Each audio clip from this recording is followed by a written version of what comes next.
Hey everybody, welcome to the latest episode of The Rock Experience with Mike Brunn. I'm really excited about this. This is the first of a 4-part series of episodes I'm going to be releasing where we count down our individual and personal top 10 lists of Kiss songs from each of the original members of the band. Now, as always with these things, there's never a right and wrong answer, and we certainly look forward to hearing your feedback and comments on our list. I think this is a lot of fun, and I hope you guys really enjoy it.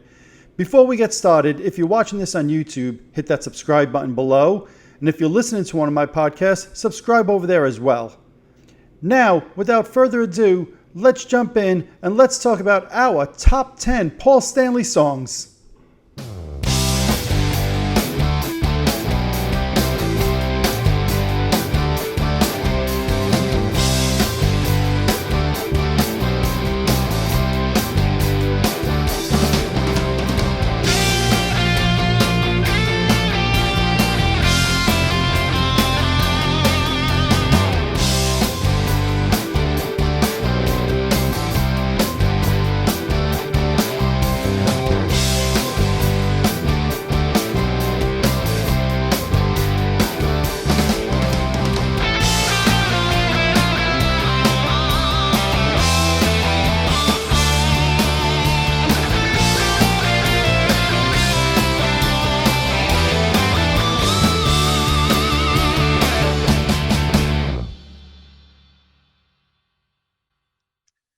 Hey everybody, welcome to the latest episode of The Rock Experience with Mike Brunn. Today I'm excited to have with me two guests, one for the first time and one that you guys see far too much. First, Billy Davis, welcome to the show.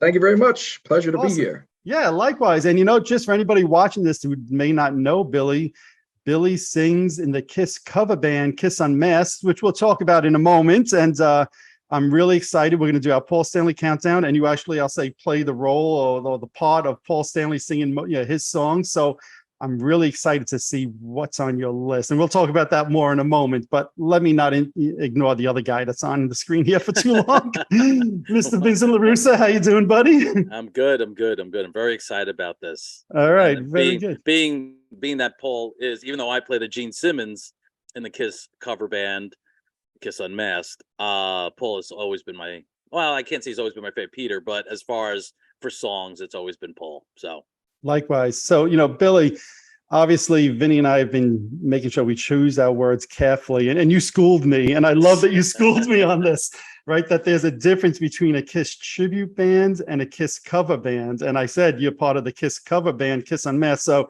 for all the viewers and listeners, school them as the way you schooled me. What's the difference between a tribute band and a cover band?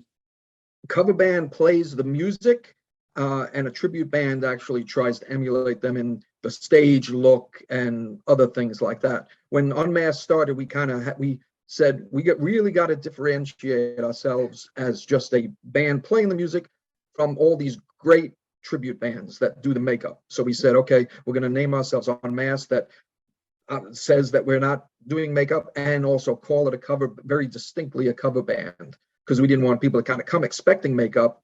But at the same time, it also made us unique because there are a bunch of makeup bands, but very few cover bands that just play the music without the makeup. Yep, so, but thank you for you guys listening to what I said about No, I took that to heart. You said that to me. We went out to dinner, three of us, and one of the guys from the band as well, Greg. And I called it a cover band. You're like, a tribute band. You're like, I was like, what's the difference? And you explained it. And I'm like, yeah, that makes a hell of a lot of sense. It totally makes sense. And I vowed to never make the mistake again. And Vincent will testify too. He doesn't want to wear makeup. We don't want to have no. face and take it off at the end of the night. But one of the things I thought of, and it's not something that keeps me up at night, but if Kiss never had an album Unmasked, would it have just come to mind to name the band Kiss Unmasked as a cover band? Because obviously it's a perfect name for it, right? It is. I know there's really no answer for this, but these are the things that, like I said, don't keep me up at night. But when I'm in mid thought, I think about, that's interesting. But yeah. Well, often in the press, they did say they would use the term unmasked. I think didn't Edwin Newman even say on Land of the Hype and Glory, why the masks? Yep, I think so. So yep. It was said in the press often, so it might have kind of come to us. But the fact that there was an album was perfect. Right. So I don't even know this, Billy. Was that like without a doubt the name you wanted? If it was your idea to name the band that, or did you have some other things in mind at the time? No, it was the first one. It came right to mind. Yeah. It was like even before the band was even kind of, the minute that it was a jam between me and another drummer who started the band, it was like, it's got to be Unmasked, because because we at the time there were many active, makeup bands like Kiss Alive, Mr. Speed, Mr. Kiss Speed. Nation, Dress to Kill. What's the other one, Mike? No, I was saying Miss Speed. I thought of as well. Yep. Yeah. So we said, it's got, yes, but that pretty much that came right up. And probably it's because the album was in my head, because often tribute bands are, like Vincent said before, songs or album names to make you know that it's that band that you're playing, covering, Absolutely. or tributing. And what I love, and we met Billy, it's got to be 4 or 5 years ago at this point, right? I met you at one of the shows, and I love that you guys do unique type of shows, unique type of set lists. The show I went to was the 40th anniversary of the Daisy, which you guys did, which was, you did just like a few doors down from the Daisy. So, and then, for the viewers out here that are watching that are in the New York tri-state area, I guess, why don't you just mention, I think you got a couple of shows coming up as well, right? So let's plug that while we're talking here. Yes, we're playing October 1st, Saturday, October 1st, at a place in Massapequa called the Village Pub. And it's going to be a fun night because we're playing 3 sets of all Kiss. Wow. There's going to be tons of rarities and the hits. And going to be a lot of fun. $5 cover charge. You can't go wrong to get in there. We'll play 9 to midnight. You don't have to stay out too late. So that's going to be fun. It's always fun to play electric. But we have another thing coming up that I did want to mention. Go ahead. February 4th at the Cinema Arts Center in Huntington, Long Island, we're going to be playing an acoustic set of rarities, opening up for the Kiss Meets the Phantom movie, where we're going to have a special guest, Ron Albanese, who was on your show. He's an author who put out this book, Conversations with Phantoms. Yep. He's going to be a great guy also. A lot of fun, that guy. And this is why we're doing something. After I listened to your show, he was so entertaining. I proposed the idea to him, come sign your book, sell your book, but I want you to sit in on the movie and do a commentary over it. You can talk about your interviews, and he's a very entertaining guy. Yes. So the audience is going to love it. We've all seen the movie, so it's not like we have to pay attention to every word, but we can listen to his fun commentary. And Mike, I want to thank you for having agreed to, you're going to host the event and also interview Ron Albanese. So I'm looking forward to it. It's going to be a fun night. Tickets will go on sale soon. That's why I wanted to mention it on your show. Oh, thank you. Yeah. It's going to be a fun night. I know, like I said, Ron's such a great guy and so funny also. I'm trying to figure out what's going to be more fun, the movie or Ron. I might have to go with Ron on that one. Yeah, but I'll tell you one thing, and I don't know if you guys, we've done this a couple of times where we've showed the movie, played before it. It's so much fun to be in a room with all these Kiss fans, and we're watching this thing that it's not the same when you watch it on TV, just a few friends, but here you're in a room full of Kiss fans, right? And the laughs are kind of catching, that of course. It's just a great experience to do it in a room with everybody. That sounds like, and you said that's in February, right? February 4th, right? Excellent. Well, and that's going to be a lot of fun. Go ahead. What were you going to say? I cut you off. No, so yeah, we'll be announcing on our Facebook page probably within a month or so when tickets are going to go on sale in advance, because it probably will sell out. It's only about 150 capacity place, a small little theater, and but we'll make an announcement. Excellent. So then the last thing then before we jump into our lists here is, for those who maybe don't follow your page or whatever, what's the name of the page? Unmasked Kiss Cover Band. Perfect. On Facebook. Yep. So no confusion. No confusion. That's right. Yes. That's right. I was just going to say, as I was listening to this, I knew this was going to occur. Right. But now just hearing like Billy talk about it, like how fucking cool is it to be in, for me to be in this band? I'm like, this is like so awesome. Like that. First of all, we've all talked, the 3 of us, when we hung out, just being a Kiss fan, and Billy was very adamant about, like, he wanted somebody in the band who was a real fan, not somebody who would just learn the songs or casually. Like, he wanted a true fan to be in it, and you were able to fake him out with that, huh? No, You gave me all the tips on that one. That's you right. remember? You bought your first Kiss album last week, right? Yeah, exactly. Yeah. No, but yeah, this is awesome stuff, and just doing this is awesome. So yeah. Well, Can't wait. let me just say, because Vincent, you talked about it on the show about how glad you are to be in the band, but it's such a pleasure to have you and to have somebody who, it's really a Kiss brotherhood, sisterhood to Yeah. brotherhood. Ho- When you meet people like ourselves who all are so deep into the fandom, we kind of speak our own language. We connect instantly, and it becomes a friendship instantaneously, but you feel like you've known each other all your lives. And So and it's a pleasure having you and Kirk in the Thank you. band and Greg. We got this great unit of 4 guys that are just having such a good time playing Kiss music. and I was bringing up the White Castle earlier, but even that is like, like he says, the brotherhood. It's like the fact that, like, after the first show I did with them, just hanging with them and talking. I don't think we even talked anything about the show that night. We were just talking about other stuff, So, but it's not like I felt obligated to be there. It was just really, really cool. And then they quite honestly, they've made it so easy for me, because everybody who I talk to, all my other bands, when I say, can't you be like those other guys? I say, they're such good people, it's like they make it so easy. And as you get older, that's all you want. You don't want drama. You don't want all this other crap that you have to deal with. And truly, thank you for giving me the opportunity and allowing me to be a part of this thing, because I am truly appreciative of this whole thing that I'm involved in right now. So thanks are mutual. Yep. So there's the big love fest, right? Now, hopefully Vinny doesn't ruin it with a crappy list tonight, right? So no. I won't do that to you. One of the things that I've said this to Vincent before, one of the things I always think about when it comes September in my mind is Kiss month, right? So growing up as a kid, September was always the month that Kiss album was coming out, right? There was Lick It Up, there was Animalize, there was Asylum, Crazy Night, solo albums. Kiss Alive came out in September. So September is always Kiss month. And every year I try to do something Kiss related in September. And this year I thought of, hey, I should have some people on, and let's talk about our top 10 lists from each Kiss member. And when I thought about doing the Paul Stanley one, the first thing I said to Vin was, well, we got to have Billy on, because he sings the Paul Stanley songs. He plays the Paul Stanley songs. Who knows the Paul Stanley songs better than Billy? I said, so we've got to have him on. And honestly, Paul wasn't available. And since Paul wasn't available, I went with the next best thing. Exactly. But, it's always when I put my list together on these things, I'm like, all right, I'm probably going to be the outlier. And I bet you Billy and Vinny are going to have 8 songs overlap, because I just think I'm always the weird one. But I'm really going to be curious to see where you go with your list, Billy. And I guess let me ask you a question before we jump into it. 2 things for people watching. Number one, just tell people when you became a fan, because I often wonder, does that play into how we list our songs? So when did you first become a fan?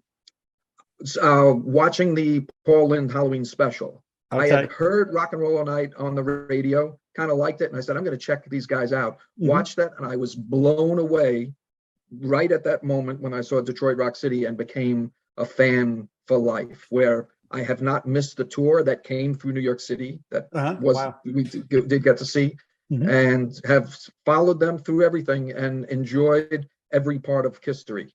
That is awesome. So I'll be curious to see how that time period that you got into the band influences the songs that end up on your list. We'll see as you count them down, right?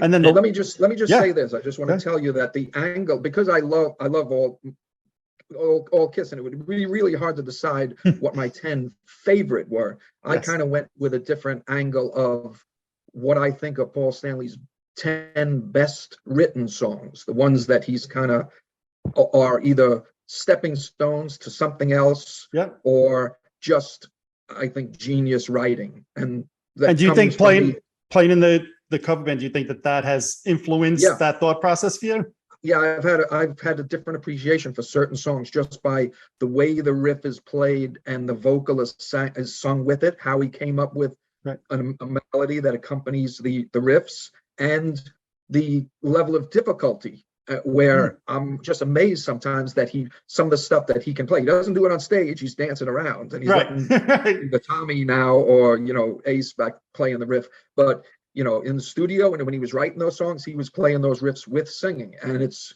there's some songs that are just really difficult. Right. No, I'm going to be really curious, and we'll jump in 1 minute on it. I looked at it from the point of view of what 10 songs could I never get tired of hearing. So that's the 10 I put on my list. And I can tell you right now, Vinny only chose songs from 1978 and prior, probably because Vinny doesn't know anything existed after 1978. But no, you don't make that as a blanket statement about Kiss. That's just me in general. That's you in general, of course. Right. Television, movies. So yes. yeah, it's not just a Kiss thing. Yes. Exactly. I was actually thinking along those lines. If it was going to be my 10 favorite songs, they would probably all be in the 70s. And I didn't want to kind of do Paul Stanley a disservice of not including anything past that, because the 80s, I mean, he kept Kiss alive. Yes. Platinum albums and everything. And that's not because of anything, but there were good songs too. So I pretty much am going to bring us through all eras of Kiss with a little bit from each. Well, that excites me a lot. So with that said, Billy, we'll let you say. Oh, go ahead, Vincent. I just want to piggyback on something. I just want to piggyback on something that Billy said, and that is, people always think about Paul Stanley, the front man, as in a singer, and you and I have talked about that. Yes. We feel he's very underrated as a guitar player, rhythm guitar player. Even some of the solos he did, on World Without Heroes. Or on Shandy, that's him doing the big intro lead or whatever, Yep.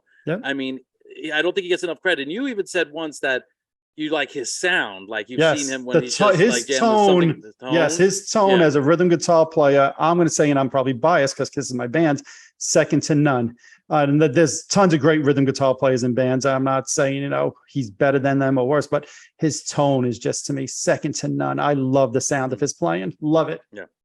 Love it. So just want to give them props. That's all. Yes. Now you can continue. No, look, I could do probably 2 hours straight just, praising the guy, because growing up as a kid, Eric Carr was my musical hero, but Paul Stanley was my guy in Kiss, always has been, which made this list for me so hard, because I got 10 songs on my list and I'm like, oh, but I left this one off. Oh my God, how could I leave this one off?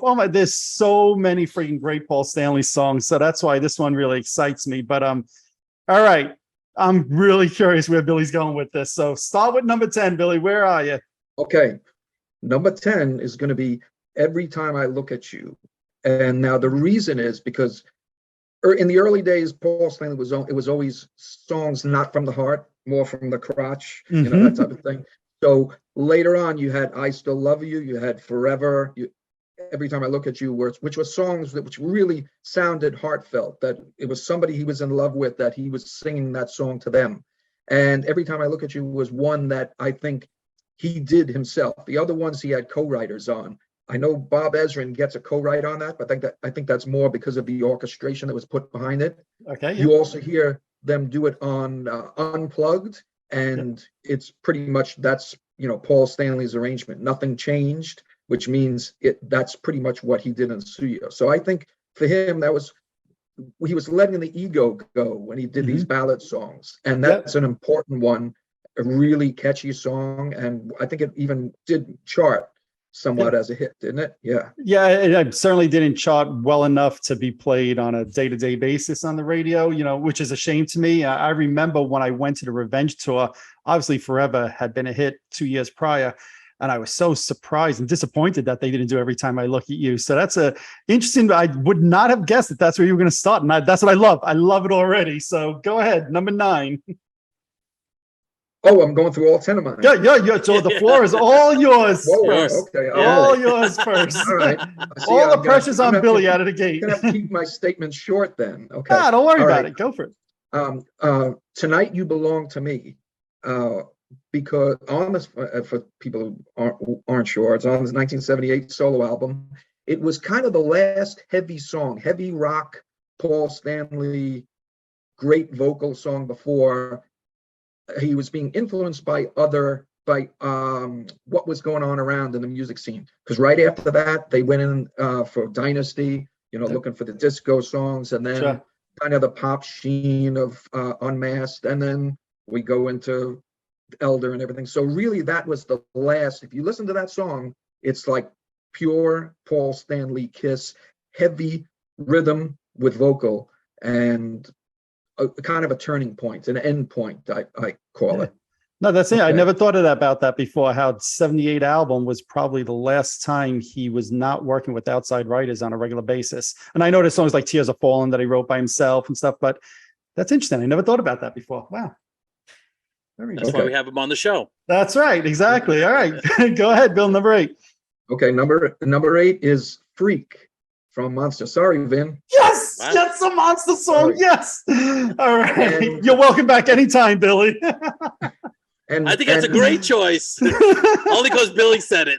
Oh, gee, thanks. Go ahead, Billy. Sorry. I think it's the best song on that album, and very different. Like the chord progression and everything. I don't know if that's Tommy Thayer wrote that with him. Mhm. I don't know if that's his influence, but I don't think so. I can't see Paul, letting Tommy kind of set how it was going to go. But it's just really interesting. I find also lyrically, because again, not the ego, putting himself in the role of the outcast or the person that's just not in with the crowd, but still, for their last album, the attitude is, I'm doing my own thing, and that's just the way it is. If I'm a freak, that's so be it. Yeah. So So yeah, at this point, lyrically, your it's- next 7 songs could be Shit Sandwich, Sitch Sandwich. Doesn't matter. You got a song from Monster. Let me ask you this, Billy. I don't know if you remember when the album was coming out, there were stories that potentially Lady Gaga was going to sing one of the verses of that song. And then they decided not to let her do it, which personally I think is a huge mistake,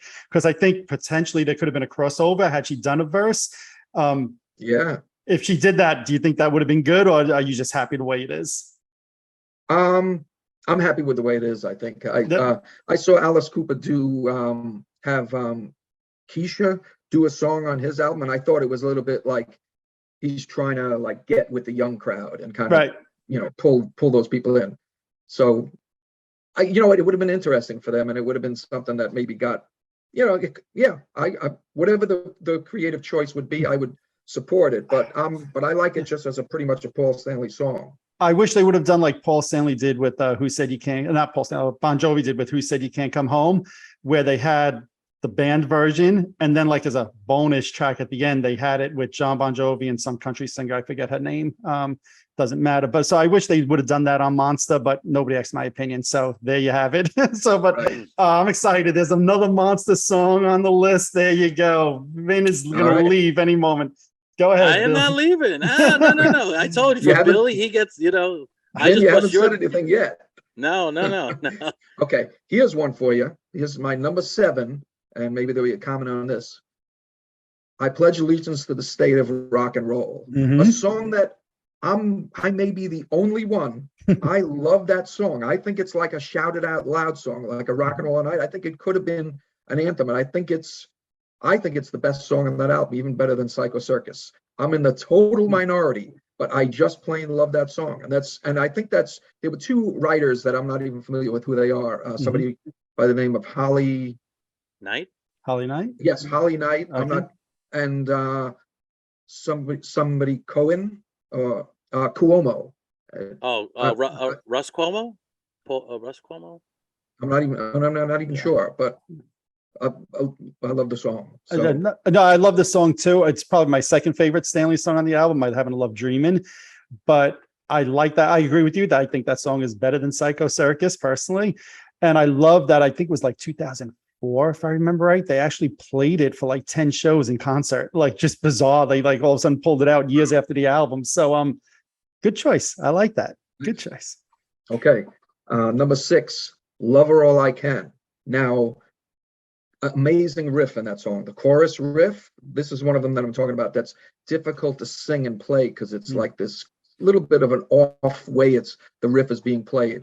So, and what's really interesting is it's one of the earliest songs that he probably wrote that would be Kiss, because it was a Wicked Lester song. And if you listen to the arrangement there, it's pretty much the Kiss It is. song, the way it's played, just it has the chorally voices and it's not as heavy guitar and everything. But I may even call it the first Paul Stanley Kiss song. I know that Sunday Driver, known as Let Me Know, was what Gene and Paul kind of like connected on. But we don't know if that was a fully formed song or if it was even figured as a band song. But this song Lover All I Can was really like the first Kiss song, even though Yeah. it's funny that it didn't make it to the Dress to Kill album, but they Right. had, Wicked Lester played it. And if you listen to Paul Stanley, the way he even sings it, it's pretty much the Wicked Lester version, just a little bit heavier.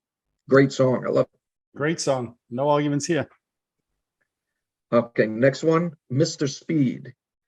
Also, because this is another one that the riff and singing really difficult. So it's a really interesting riff that he kind of came up, these double stops, which are just two notes of a chord, and then like this sliding thing with his fingers. And you wonder how he came up with this.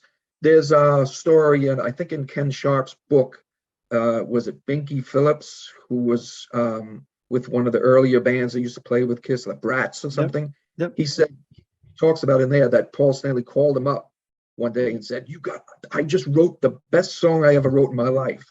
This song, Mr. Speed. It's just, listen to this riff. And he was playing it for him over the phone. Mhm. Just Paul Stanley was so excited about it. Yeah. And it's just one of those great songs. A lot of people do call for that. They to hear Yes. Kiss play. And Yes. I don't think they would ever play it. It's just, Well, they played it once on the cruise when I was on the cruise. So Kiss Cruise 5, the Sail Away show, right? Because I remember that was one of my all-time favorite Kiss shows. And in 2001 in Tokyo, they were doing medleys at the end of the show before they would do Rock and Roll All Night. And it's probably my favorite Kiss live clip. There was like 5 songs they did that night. She Got to Choose. I don't remember what else, but Mr. Speed is in there. And they do the first verse and the chorus and maybe the second verse. And Ace Frehley's there, and it's Ace Frehley and Eric Singer, right? And Ace Frehley seems like he's having fun with it. And I'm like, and it sounded great. I'm like, damn, if only the band would have done it during that time period, or in the 70s, because I agree, it's a great song. So let me ask you this, Billy. If you remember it off the top of your head, box set demo version or Rock and Roll Over version, which one do you like better? And I just listened to that today to brush up on it. Oh, that's so funny. I do like the Rock and Roll Over version. I think there's a little bit too much lead guitar put over that riff, and I think it was because I think the way Paul Stanley did it is he pretty much recorded everything. Yep. But the lead, I believe the lead guitar, correct me if I'm wrong, he just had in there, and he just said, okay, kind of noodle over this and put some fills and things in. And I could be wrong with this. I thought it was Bob Kulick on the demo, and forgive me, and I'm sure everybody will correct me if I'm wrong with that, right? But I thought the demo was Kulick. Obviously, the album is Ace Frehley, but I love the demo version also. I just love the song. It's a great song. Yeah, but Ace would not play it that way. The way those little riffs are in, leads are all throughout the song. Ace kind of waits for his big solo, and to me, the Rock and Roll Over version is totally the definitive version. Maybe because I've been hearing it all my life. I can't argue; it's a freaking great song. So the answer could have been C, all of the above. Right. So, all righty, what's next for you, Billy? Okay, what number is this?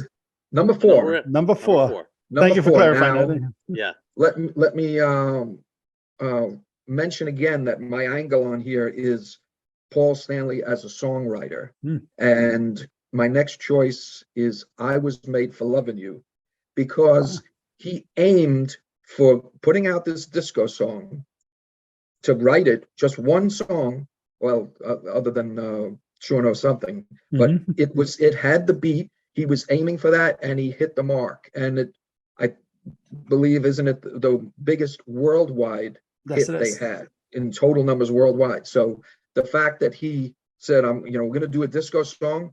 He wrote it. I know there are 2 co-writers. It was Desmond Child and Vinnie Poncia, right? Yeah. Yeah. But pretty much, I think it's again, a Paul Stanley win. Right. So, and that's what I love about Paul Stanley's songwriting. Whether it's a heavier song, whether it's a poppy song, whether it's a ballad, he nails it no matter what. I mean, I could probably count on one hand the amount of songs I think that man wrote that weren't killer. So, look, it's probably not my top 10 favorite. Spoiler alert. But damn, it's such a fun song. Really. And live, I love the Alive 3 version. Love the Alive 3 version. So another great choice to me. I think in the show, it should, their show now, it should really be represented because it was a Agreed. hit, it was a transitional song, something that, yeah, is important in history. I Yep. fully agree with you there, 100%. And yeah.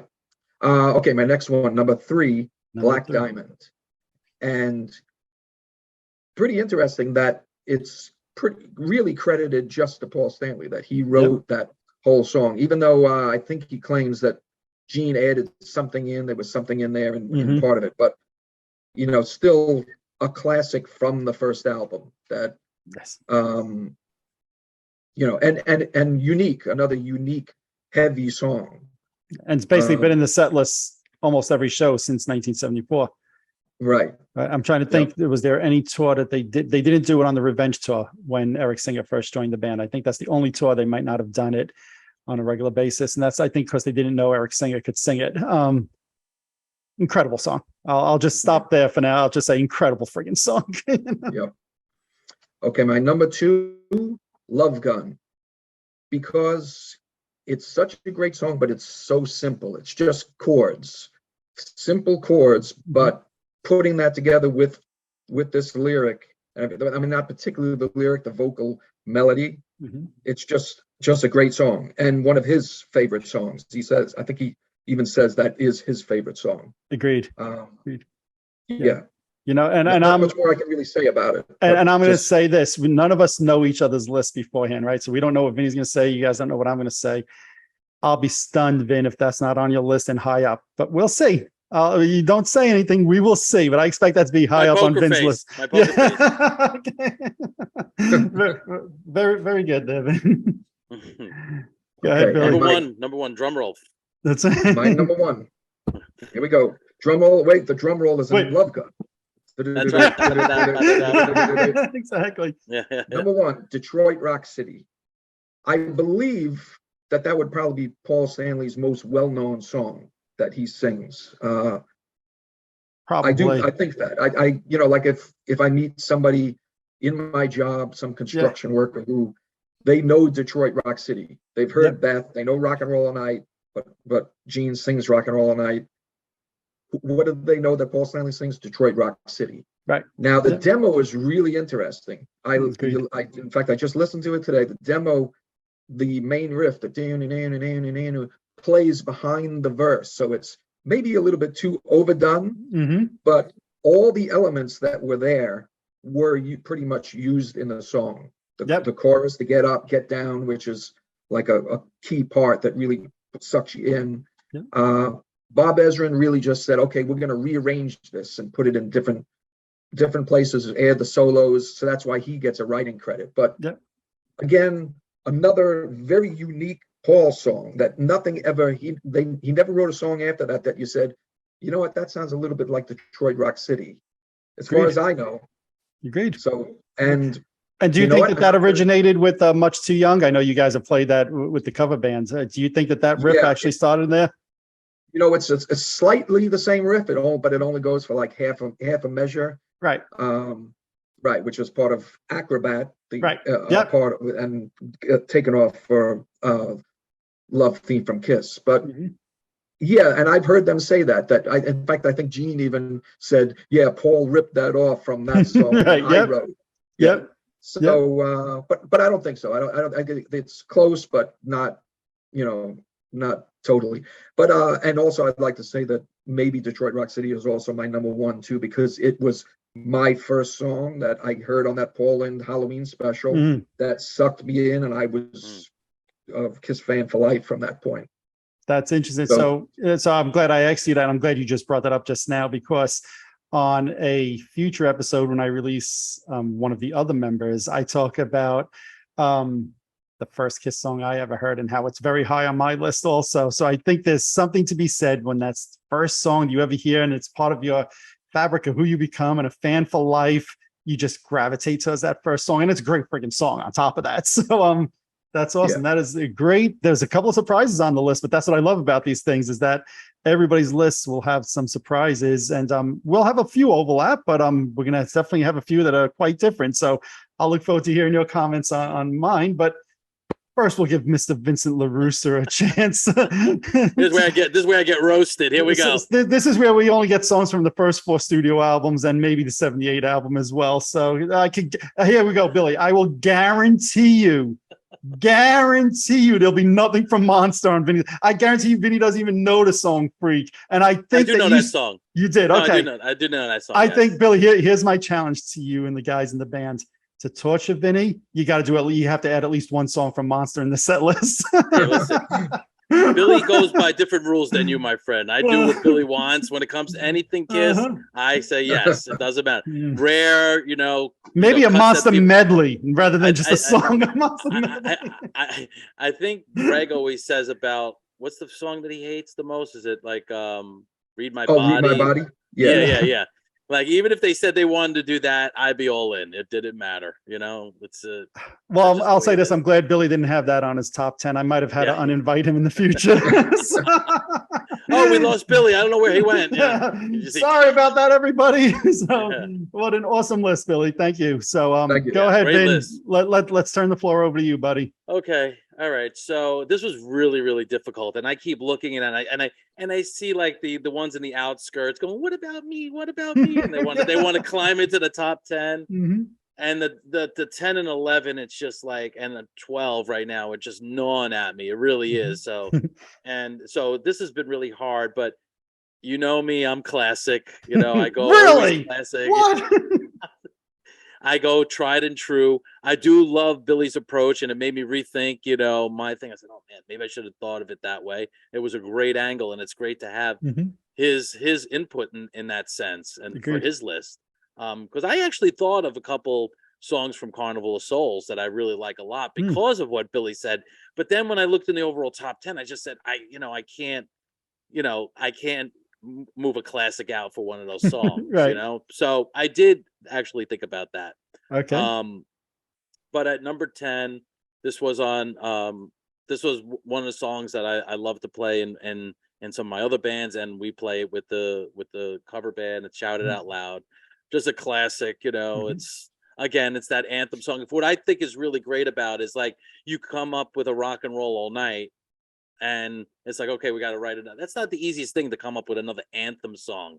I think they tried again, with Tomorrow and Tonight was again, down the line a little bit, but to come up with a follow-up to Rock and Roll All Night and have Shout Out Loud, man, not too shabby, I'm gonna say, just great. I love the vocal with Gene and Paul, and I just love the sound, the harmony together with the two guitars. Again, Ace and Paul don't get enough credit. The fact and Billy could attest to this, that they don't play in the same position. They were very clever. If you really listen to the tracks on most of the early records, especially where you hear the separation, you hear what Ace is doing. You could tell what's Paul, what's Ace, sort of, if you're really well versed on their playing. And I just love that. I just love that whole thing. Even the guitar solo, I mean, very, very simple, but just perfect, So studio version or live version, which one do you prefer? You mean live too? Yeah, to studio version. Agreed. I fully agree. To me, a live too, it's a little too fast, the tempo. Yeah. Most of the songs are too fast on that. Exactly. Yep. On the album. Yeah. Yep. So at my number 9 spot, this may come as a little bit of a surprise, but Sure Know Something. I know Billy had mentioned it earlier. I've always loved that song. Great bass line. That song could totally been a huge hit. Even like, I remember I was in the car. This is a memory I'll always have with my dad. And my dad said to me, I don't know why, you love Kiss, and I never liked it. I said, let me play you a couple of songs and let me know what you think. And I put that one on. He's like, to quote you, this is good. This is damn good. He was like, wow. He goes, I wish I would have. And then I started playing some other stuff, and because I always felt like that was really could have been a crossover hit. Like, I just thought it had that. It was obviously pop, and it was when Kiss was going more towards the pop thing. And I just love everything about that song. I love the middle part with the ahs and the harmonies and stuff like that. And if you've they made the video even so. Right. They had the 2 videos. I Was Made for Loving You and Sure Know Something. It could have been a hit. I'm surprised they didn't go and And I'm surprised they never video. played it on tour, right? So to that point, right? There's 2 songs they did the video for, and then they never played it in ever live, except for Unplugged, obviously. But Right. Great yeah. version too. Yeah, no, absolutely great version. Great But version. yeah, I think that was a lost opportunity by the band because I think that could have been a hit if they would have Yeah. pushed that some more, without a doubt. But all right, good, Yeah. good choice. Surprised me a little bit with that one. Thank you. Number 8, one of my all-time favorites. I mean, totally fucking kick ass. You start off with the, acoustic guitar and Paul Stanley singing, in the morning. 1978. Oh, No, okay. I thought you were morning. going solo. Oh my god. No, in the morning I raise my head, and you got that, and then that riff comes, and the way, and Peter Criss is drumming on that, totally underrated. I know Peter always gets abused. Oh, he's not a great drummer.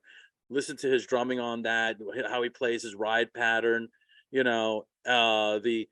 he said, get away, and those little bends that Ace is doing. I'm assuming it's Ace. Mhm. I just love that song. I've always loved that song, and I just think what a killer track. And I think maybe somewhat underrated. I don't Agreed. know. I think that's another song. I don't think Kiss ever played enough live. Agreed. Yeah, So I agree. Yeah, Yeah. they played it. I wonder why they didn't give Yeah. that more attention, because it's such a great song. I agree. And, to me, if I'm thinking of the songs they did during the 96 reunion tour, that's the song that stands out to me. Like, how could they not have played it at least somewhere along the way on that tour? Because it is a great song. And it's, to your point, Billy, it's so overlooked, right? They played it 76, 77, and not again until what they played on the Creatures tour, and then not again until 1990. It's just that's a travesty. Yes. Yeah, Mm. yeah, absolutely. But yet we get Cold Gin every friggin' tour. Okay, anyway, next. Yeah. He's not gonna let that one go. No, I'll never let that go. At number 7, to one of Billy's point, I guess I did think about this some. Plus, I love the song. I have Hard Luck Woman, and the whole story is supposedly he wrote the song for Rod Stewart, and Peter Criss was like, no, I'm singing this one. And I think at that time, kind of a departure for, if you think of like what came before that, there really isn't anything that kind of sounds like Hard Luck Woman at all. On a Kiss album, I assume you mean, right? Well, yeah, that's what I meant. Yes, Because I was going to say, what do you like better, Maggie May or Hard Luck Woman? No, exactly. Yeah, I mean, so I'm, saying I'm sure that was kind of his inspiration. Of I course. don't know officially. I've never heard that. No, but, me neither.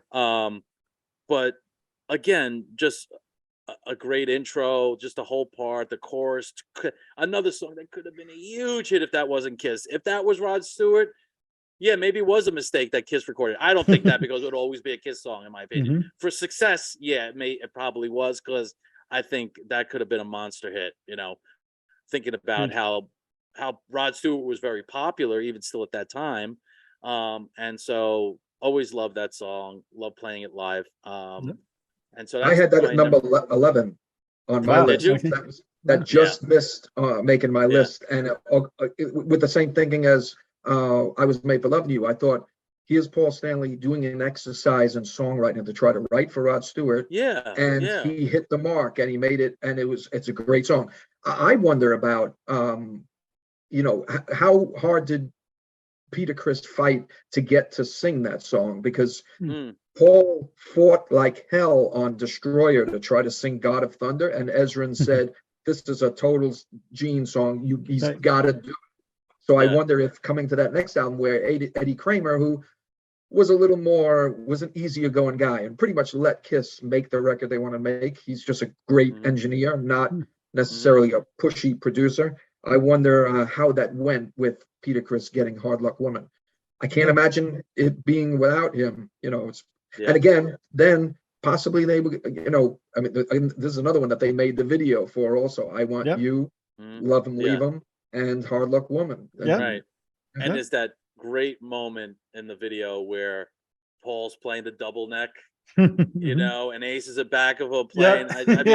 I love the picture. I just love, even just talking about it, I get chills on it. It's just like, it's just one of those great moments when our boys were our boys, and it wasn't any of the bullshit and the fighting and the bear. Oh, this, it's just like one of those moments in time. It's just like, you can never get tired of seeing that, and it'll always exist, no matter what they say, do now, whatever. That will always be a great moment in time for me, and I'm sure for you. I remember I remember watching that on Don Kirshner's rock concert. Yo, you Yeah. watched it when it was on? Yes, yeah, when it was on, I Nice. was waiting for that, Yeah. and I had my Betamax ready. And in fact, the song came so fast, the beginning of "I Want You," I like hit it, and I just missed the lips coming out and Oh, showing wow. Stanley. Yeah, and and got those. I had a Betamax, one Betamax tape that my father Mhm. gave me. They were very Wow. expensive Right, those days, of and I course. used Of that for course. all my Kiss clips. Yeah, Yeah, that is awesome. Love it. At number 6, I have 100,000 Years. Again, one of my all-time favorite Kiss songs. Just everything about that song, his approach, uh, his rhythm in the verses to me are so cool. And if you think about that song, what's really cool and unique about it, what's the chorus? He finishes off the verse with kind of like saying 100,000 years. Is there really a chorus in that song? You know, I never thought about that. Holy crap. Right? Yeah. So how is the Wow. song How so did I great miss that without? all these decades? Yeah, Oh my you know, so God. you Yeah. know, I guess technically he would say when he goes to that little chord Right. change over there. So I don't know if it goes to F or G. I forget. You know, I'll have to go over that for next week when we rehearse. But you know, it's just such a uniquely written song, and between the bass line, the solo part, you know how they, you know, even the breakdown with the drums and stuff like that, and he says, "I'm sorry to have taken so long," and he got the little, just such a, again, Kiss is, you know, they always, oh, they're not Zeppelin, oh, they're not, you know, they're not the whoever. Kiss, to Billy's point earlier, were very clever songwriters. Yeah, Even if they went to their kind of their bag of tricks, and all the bands had their bag of tricks, by the of way. course. You know, some people just had different bags, you know what I mean? But there were times where Kiss really did go outside of that, you know, even like the riff he said earlier with Lover All I Can. It's really like a cool riff that's kind Yep. of different. So for those reasons, I love that song, and that's why I have it at number 6. All yeah, it's a great. very unique riff. I mean, that Mhm. it's almost like the earliest version of a thrash metal riff. Yeah. Yeah, And very simple. The song. yeah, You wonder yeah, how it became a song. You know, if was it meant to be a jam? Could it have possibly been? He may have fooled around with that in Wicked Lester when they wanted to do a jam out thing, Mm. yeah. because Wicked Lester was probably more that. But again, very unique. He never did a riff like that ever again. Mm-hmm. Yeah. Yeah. And you know what? I'm going to add one thing to what you said, Billy, just in case anybody wants to give you a little bit of flack for saying that's like an early thrash type riff. You know what you're talking about. You also play in a Slayer tribute band. So Yeah. before anybody gives you any crap, you Yes, know what you're yeah. talking about. Yeah. Official authority. Tribute Yeah. band. Tribute band. Right. There you go. Because we kind of dress like them and Okay. do the Yeah. head banging and everything. There you go. Kind of Yeah. Kerry King with the beard and the bald There you head. go. So Okay. we're closer So- to tribute. So Yeah. before anybody says, "Oh, Billy doesn't know what he's talking about," yeah, he sure as hell does. All right. So I just Yeah. wanted to make sure I said that. So go ahead, Vin, Good- continue good with your point. list. At number 5, a song that Billy had on his list is "Tonight You Belong to Me." A lot of for the same reasons that he said. You know, putting that record on for the first time and hearing that as the first song, you're like, all right, this is different. This is an interesting way to start an album. And you're thinking about it like, all right, this is a ballad, like. And then when that fucking riff comes in, woof, you know, again, just Paul's sound and just, you know, then he comes in with the verses, the power, the sheer power. And I think that may be the first time Kiss does the overused da da da da. You know, they do that, and then, oh my God, how many times did they do that? You know, that little that movement and, you know, chord thing. But from the monster chorus to that monster end when he's hitting those vocals at the end, that's like, and what's really cool about that, you know, how the guitar solo is brilliant too. I want to say, Yes. like Bob Kulick solo, and coming out of that into that last chorus, it just, man, perfect songwriting, perfect production. I'll never get tired of listening to that song. Let me ask you a question, Vince. I remember arguing with somebody online probably about 15 years ago about this, and shame on me for arguing online. That's the stupidest thing to do. But somebody was saying that they thought "Tonight You Belong to Me" was a ballad. Do you consider it a ballad? Not at all. Me neither. All right, I said it was like a mid-tempo rock song. It's definitely. It's like saying "I Want You" is a ballad. All right, Right, it starts off with a slow part. It's a little shorter, but it's not a ballad. No, If it just stayed like that, it could have been a ballad. But I don't, But now let's ask Billy. What's your opinion? Well, I love the song. That was why it was on my list. And what I was thinking that Vin was saying about the power of the song. It's just a song that when it ends, you feel like, how's it going to get any better than this on this album? It's just That's true. It's true and everything. That's true. But now, on a second thought, when you were talking about somebody singing this acoustic song, I'm imagining it being played on acoustic guitar. Mm-hmm. It probably could be done, and that probably could be pretty interesting. I mean, you lose that power and all the bands playing, but I can kind of, I'm sure they said it was acoustic because of the beginning, which is right. just No, like they were saying it was a ballad, right? You. Right. They're saying it was a ballad, but and I have to go back and I'll have to go through my videos.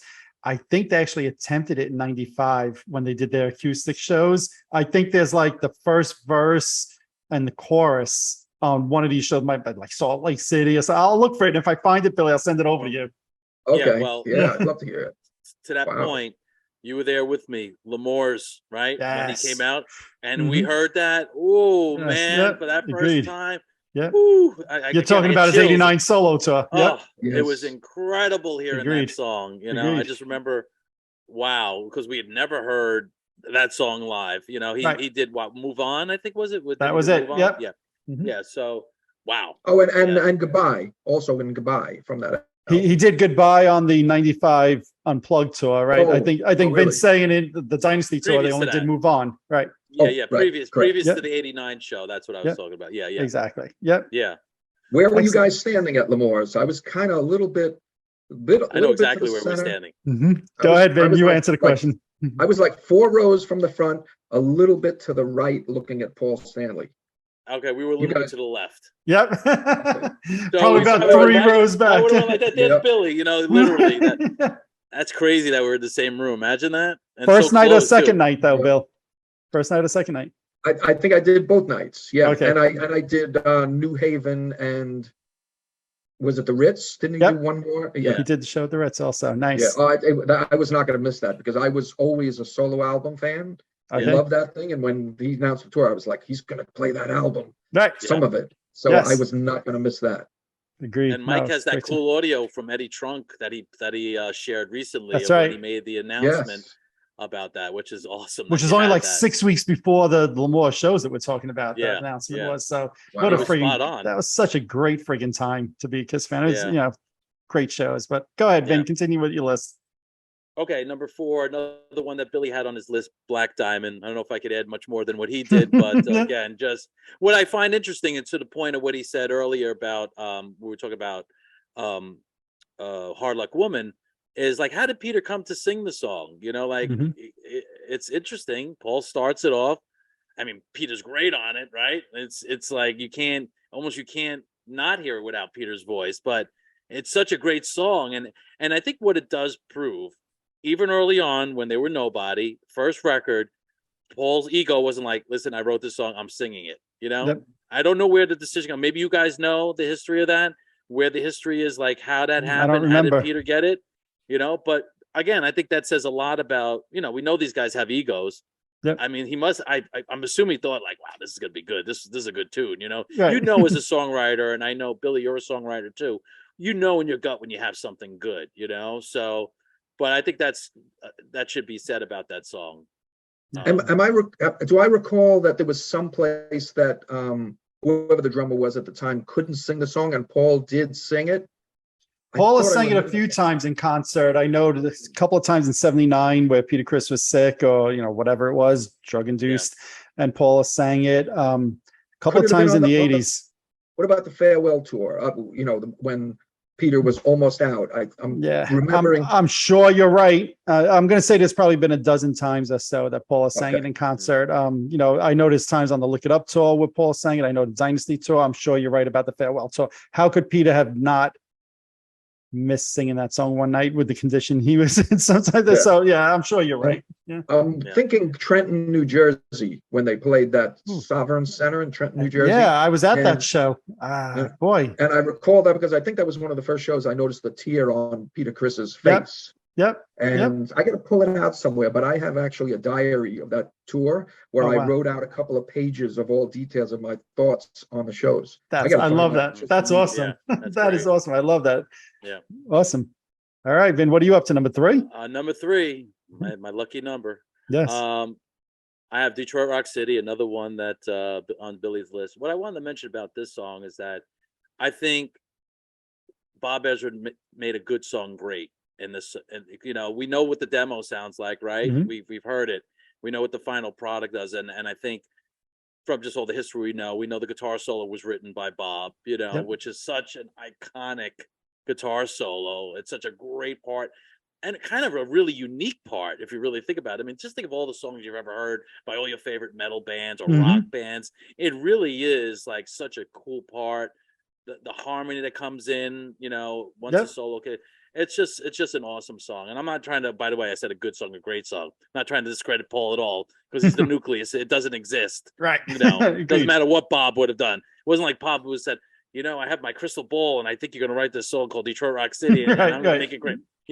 So, but and I happen to love the demo version. I might be in the minority. I think that demo version is great. As different as it is of a song, I still think it could have been great like that as well. So, to your point, Paul is the nucleus of the song. Do you prefer it over? No, I can't ever say I prefer it over. Okay. I mean, Detroit Rock City is such a freaking classic. I can't say I prefer it over, but I do love the demo version. Yeah. All right, so number 2, another one on Billy's list, and I know you know what it's probably going to be. It's Love Gun. Yeah. So I thought it was going to be your number 1, to be honest with you.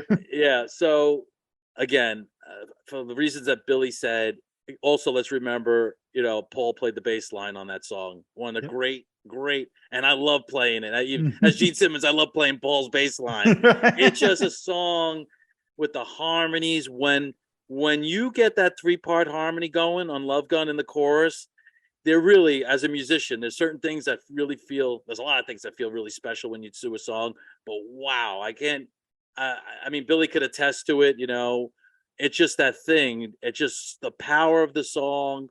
I just think it's just, I know as Paul said, it's probably his favorite, that of Detroit Rock City, and I totally understand why. And I'll never get tired of listening to it.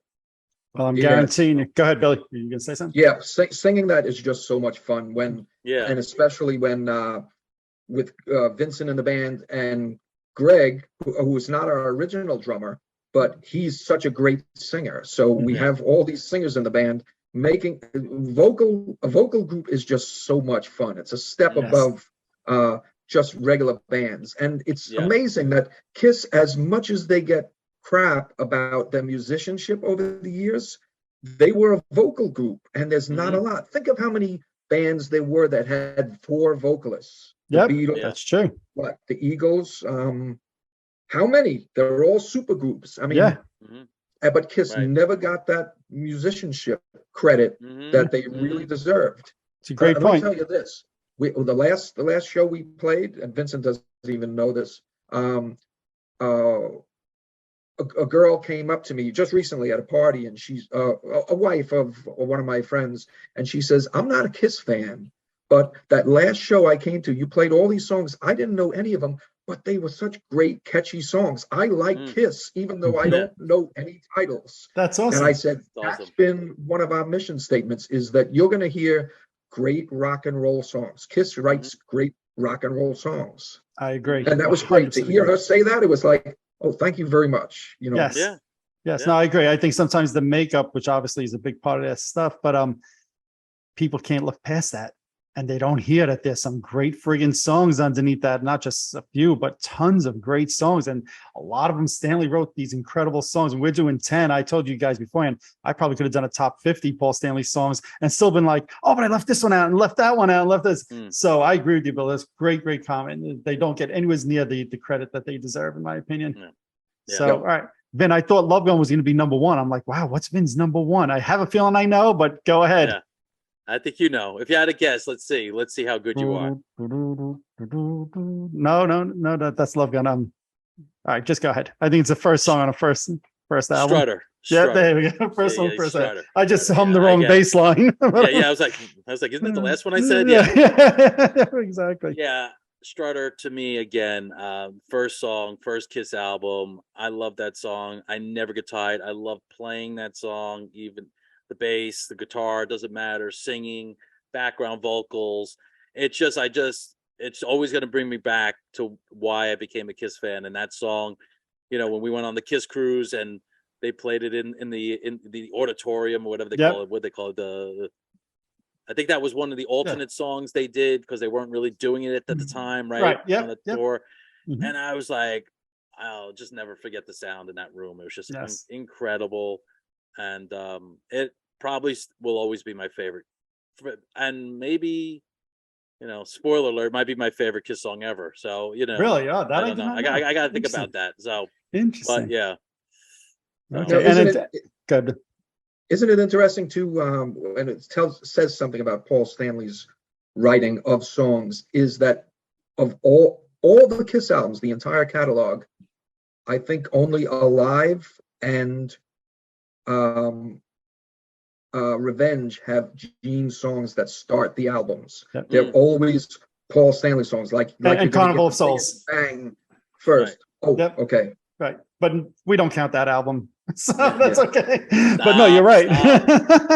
Don't go there. Not on this show. We always do. Now we got to save that for another podcast. I've been saying that forever. We do. I mean, even the first album starts with Strutter, but did they consider starting it with Deuce, with a hard hitter like Deuce? Right. But which worked great, of course, in the live show, and I can't imagine anything else. Right. But interesting that it, always there was a Paul Stanley. Now, even Revenge, if you think of Revenge, Take It Off would have been a great killer first song. Yeah. But probably they came up with Unholy and said, "Whoa, this thing is just, in your face. We gotta put it first." Right. Kind of like to show. I think they also wanted to make a message that Gene was back also. Right. And what better way to do it than start the album? But you're right. Almost every Kiss album obviously starts with a Paul Stanley song, and there's a reason for that, right? It goes back to what we were saying before, just being an incredible friggin' songwriter. To me, and I know people are going to argue that he's not better than McCartney or Lennon. Of course, I'm not saying he is, but he's my favorite songwriter of all time. Paul Stanley. That's what made doing this so damn hard to me. Is like, how do I narrow it down to 10 when it's the go ahead, Vin. That being said, do I tell you what the ones that were hanging on the edge of the cliff here? No, so let's save that. Let's save it for the end. All right, let me go through my 10, and then because perhaps there'll be one or two of mine. I don't think there will be, though. I think the ones that I have different from you guys probably didn't even hit your radar, Vin. Maybe one or two might have hit Billy's, but I don't think somebody's would have hit your radar. The songs, but and I'm not trying to give you an advance with radar. Well, it's just going to question our friendship that I wouldn't know these things, No. My point is that you would not have considered some of these songs for your top 10. I don't think. Oh, I see. Okay. That's all I meant by that. So, all right, let me start then with my list. Number 10 is a song that I personally think happens to be maybe Stanley's best vocal of all time, and sadly it was never even properly released on a US album. Nowhere to Run. I love that song. You were talking earlier about some of the acoustic stuff he's done. I just think that song it's so damn great, and it's such a great vocal. And I was at a private show he did on the cruise once, and he did that, and I was like, thank you, I can now die in peace. It's just a freaking great song, and to me, like I said, maybe one of his best, if not best vocal of all time. So I knew I had to include Nowhere to Run on my list. If we had a different list we were going to do of vocal performances, that would be an entirely different list. Of course. And it might start with I Still Love You for me. And I think that was an incredible vocal performance that, it was only a certain period of time when he got his voice there, and it only lasted a certain amount of years where it became a little bit more difficult to do that, but amazing. And think about what you just said. I Still Love You, Nowhere to Run. They both came out the same year, right? Yeah. So that was probably Stanley in his prime, potentially vocally, right? So, so, all right. So that's my number 10. My number 9 is one that I didn't think would hit potentially either of you guys' radar for a top 10 list, but I love the song. I've loved it for years. It's from the 80s. I love when Bruce's band performs it. It's so poppy and cheesy. I know people hate that, but I love it. Turn on the Night. I know it's very keyboard driven and all, but I just think it's a great friggin' pop song. And it goes to what I said before, that I think Paul could write great pop songs, great rock songs, great ballads. And I just love that damn song. It's so fun. And that to me is what music's all about, fun. And I don't think he could ever even attempt to sing anything like that again in his life. But it's to me, it's such a fun song. So that's my number 9. Like I said, you both like, all right, let's get on to number 8 right now, Mike. So. No. I do have the single. I think I actually have it somewhere close here. I do. Oh, nice. Yeah, nice. My cabinet right over there. Nice. Okay. Yeah. Nice. So that's my number 9. Number 8, I think it overlaps with both of you. I know it overlapped with you, Billy. I think, Vinny, you had on your list also. Love Her All I Can. Is, you were talking before earlier, Billy, about what a great song. It goes back to perhaps being the first proper Kiss song released by Paul Stanley, part of the Wicked Lester stuff. And it's just this is a song that over the years I've grown to like even more and more and more. I always loved it in the 80s. And now I'm like, just a freaking amazing song. It's just so energetic and so fun. So I knew it had to be on my list. Was it on your list, Vin? I don't remember. No, Yeah. I just made. No, it wasn't on my list. I made note to it. I made note to the riff. That's Okay. what I said. Okay. Yeah. Right. Yeah, So, yeah. all right. So then, the Billy and I overlap on that one. So then my number 7 is one that we've spoke about on both of your lists. And I had a feeling it would appear on all 3 of our lists. Tonight You Belong to Me. Everything you guys said is nothing more really for me to add. It's just what a friggin' incredible song, an incredible way to open up his 78 solo album. Loved when, like we said, we saw him do it in L'Amour's, and then we also saw him do it on the 2007, I think it was, tour, Live to Win. Mhm. And just friggin' incredible song. I can listen to that every day of the week. And I love what you said before, the way the song ends on like such a high note there. It's like, but by high note, I mean builds. Just friggin' incredible, absolutely incredible song. So easy to include that on my list, but it wasn't my top song from the album. I know you guys only had that as on your I know album. what it is. So my number 6. What do you think is my number 6? Let me see. Oh, I don't. I think I know not top for that from that album. You said. Yeah, no, I said this. I'm moving now to my number 6, which is also from Paul Stanley's solo album. I'm gonna guess it's All Right. No, it's in my thought about list, but didn't make my top 10. So I do love that. So I'm so glad you Wouldn't mentioned you like that. to know me? Yes. Wouldn't you like to know me? Is again, just like. And I know you. That's why I knew it. That's right. I've always loved that song. It's another one that he performed on both of his solo tours. He performed it on Kiss. And it was on Cruise. his solo album. And it was on his solo album, yes. And they did it on the cruise one year, and I was so excited about that. It's just such a perfect song to me, man. And I hear that and I just get so excited. And look, I put, Tonight You Belong to Me 7. Wouldn't You Like to Know Me number 6, right? So it tells you, I think the both of them are like neck and neck, but it's just such a perfect song to me. I love it. Absolutely love it. So that's my number 6. Wouldn't You Like to Know Me? Good All choice. right. Now, number 5. This is one I knew would be on my list, and I doubted it would ever be on either of your guys' lists. Every year I go on the Kiss cruise, and there's one damn song. Vinny knows where I'm going to go with this one now. There's one song every year I wish they would do. And I think at this point, they're purposely not doing it to keep me to go back every year, hoping that this is the year.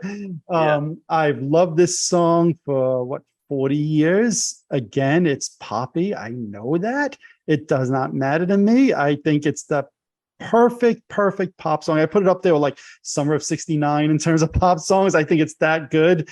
Vin, you know what I'm talking about. Billy's like, where's he going with this? I want Billy to try and guess. You know where I'm going with this, Billy?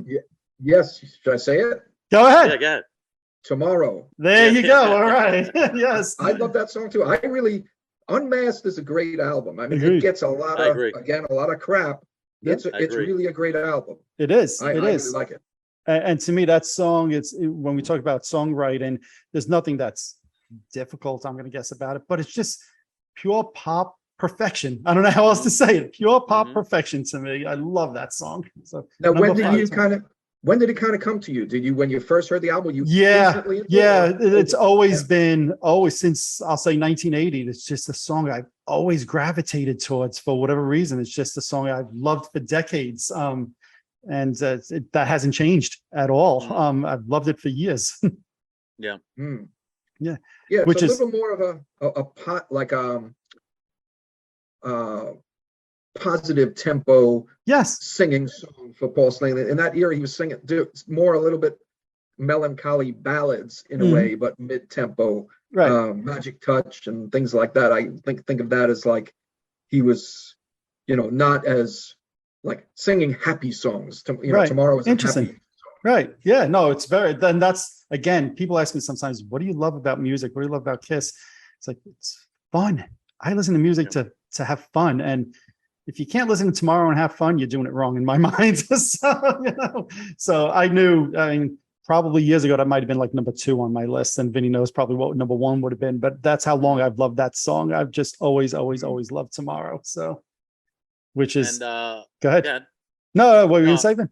I'm gonna say, maybe minor, but Paul also played bass on that song. Okay. Yeah. Minor to me. I don't care if it was. I would even debate, and I don't know for sure that might be him on the lead guitar. It kind of has that like signature A start, but I don't know. There's something about the tone of that reminds me a little bit of like what he does in Shandy on that record, but it could just be the production of the record. I don't know. I can understand that for sure. I'm sure it's out there.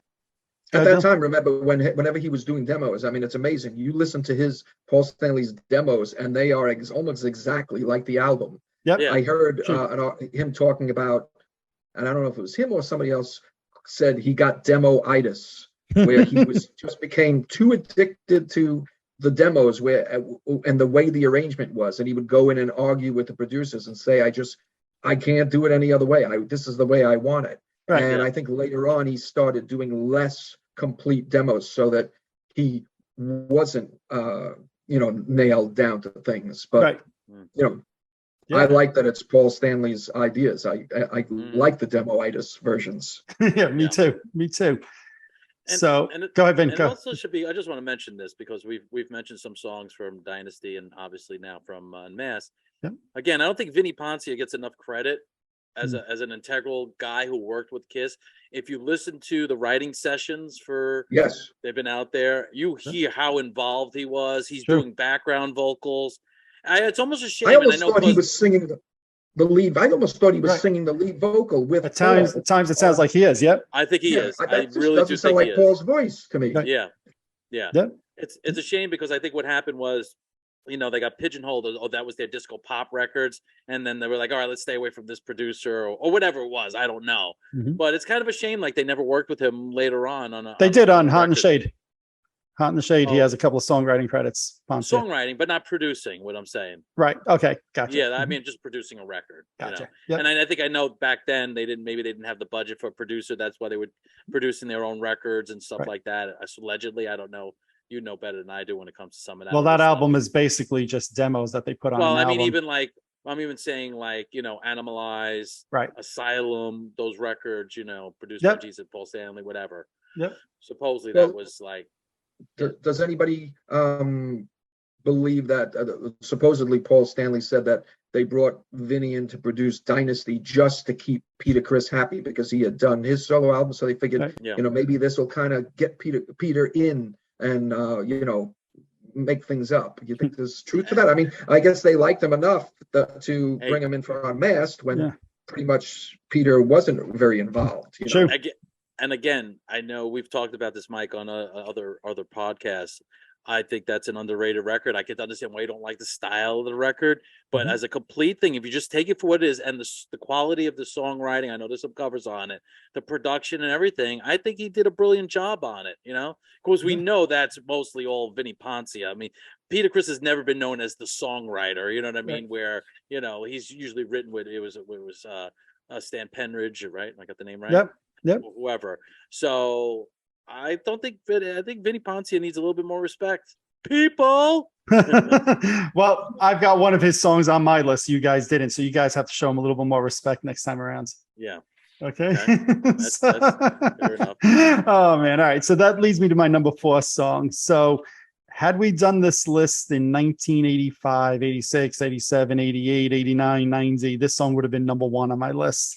And I swear, and I've told this story before, I think I was probably one of the only Kiss fans that even knew what this song was back in that time period, because it's a deep cut from one of the first albums. It since has become a mainstream song because they started performing it in 95 on the MTV Unplugged album, obviously, and that whole Unplugged tour. And I remember the first time I heard that they did this song live. Now, again, let me say the name of the song first. Coming Home. I love this song. Absolutely love this song. And I remember being a big bootleg collector at the time, that they were touring Australia.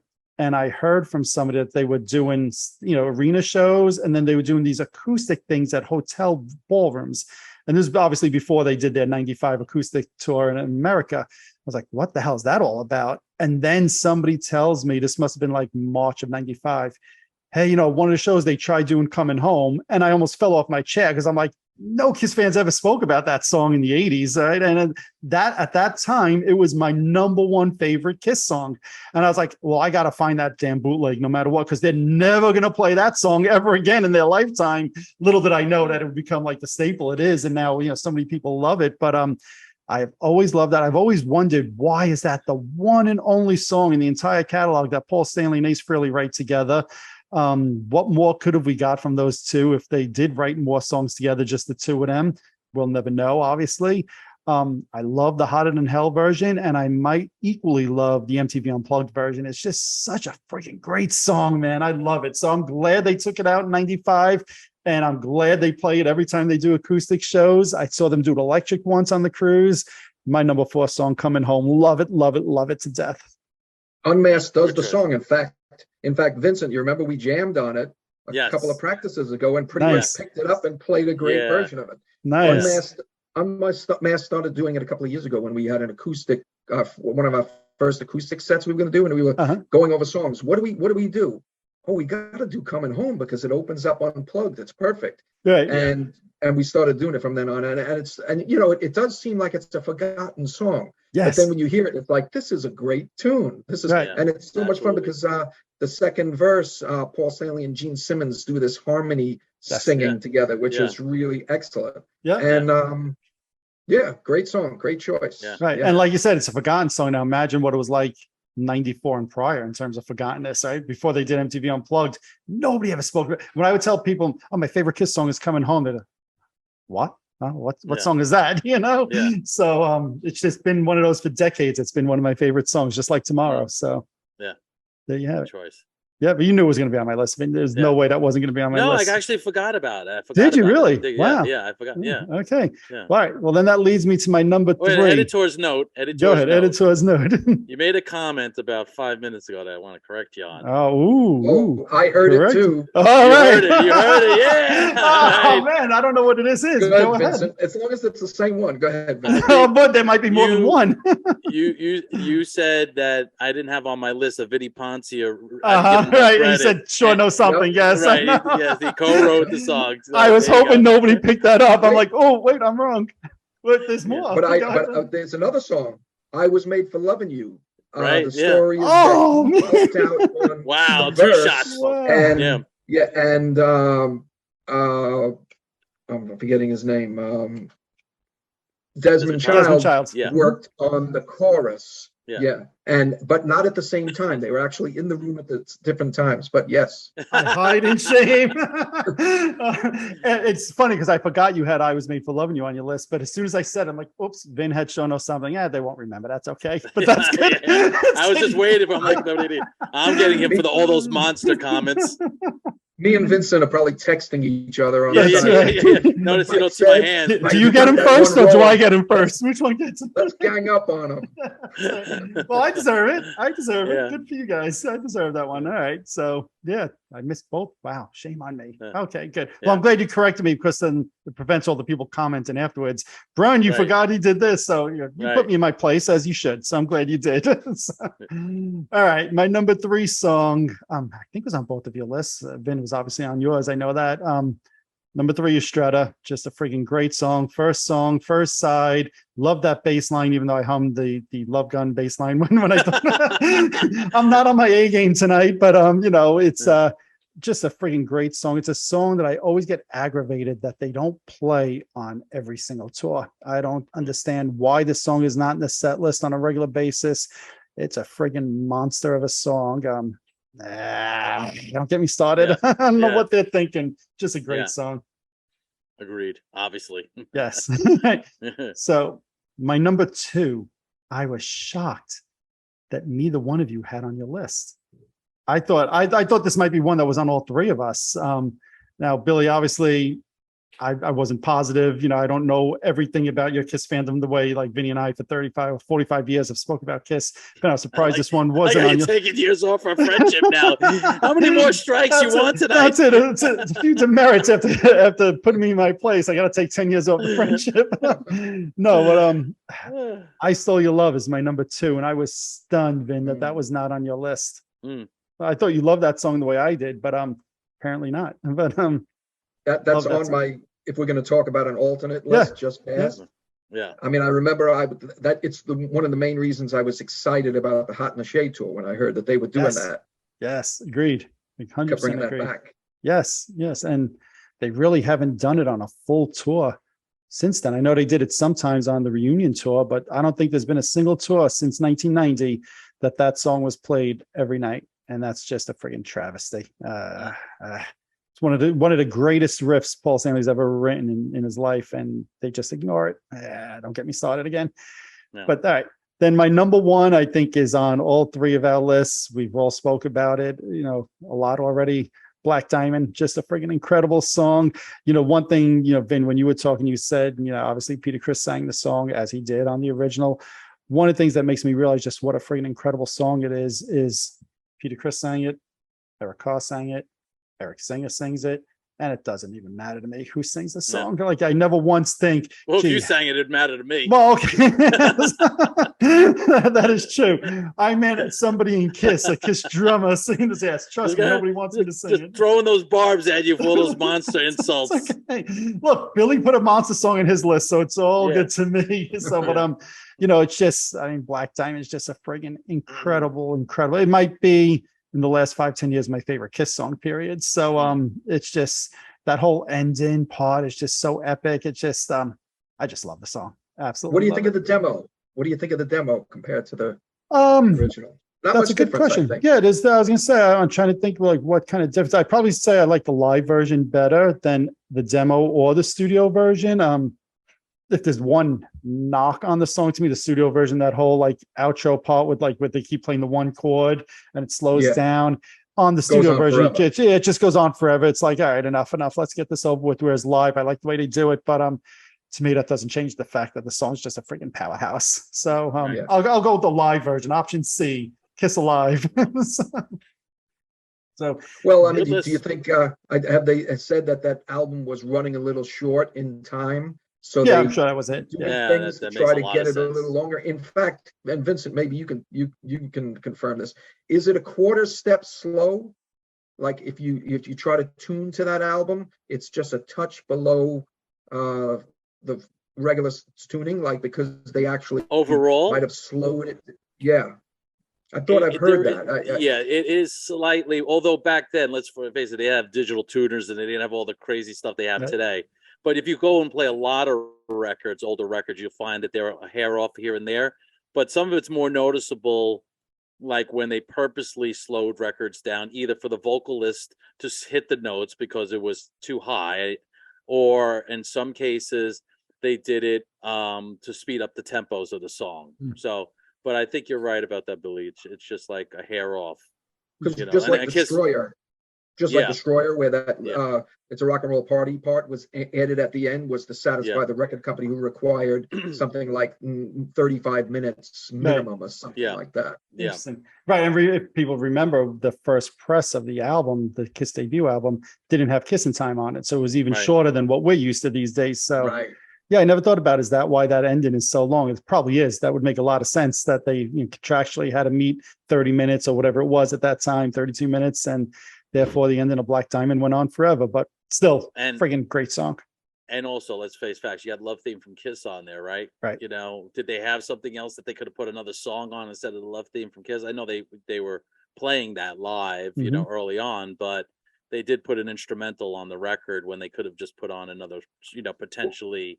Well, they had She or whatever. Why didn't they do the full Acrobat? The full Acrobat, if you hear it at the Daisy recording, it's almost 6 minutes. They do all of Love Theme from Kiss twice, and then the You're Much Too Young fast part. It's almost a 6-minute song.